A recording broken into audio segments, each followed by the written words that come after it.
אתם לא מתקדמים כי אתם כנראה מבצעים את הטעות האחת הזאת.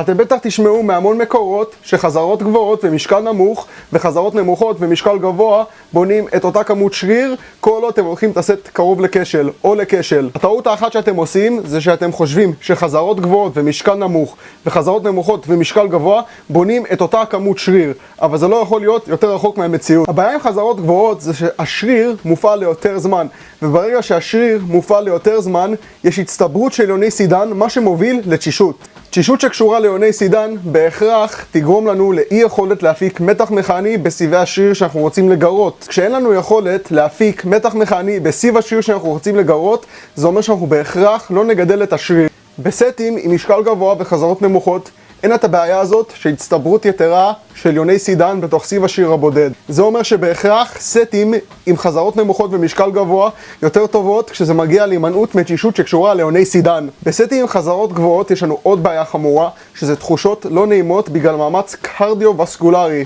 התחושות הלא נעימות האלו יכולות לגרום לנו לסיים סט לפני שאנחנו בכלל מגיעים לסף המאמץ שנדרש כדי לגייס את סיבי השריר הלבנים.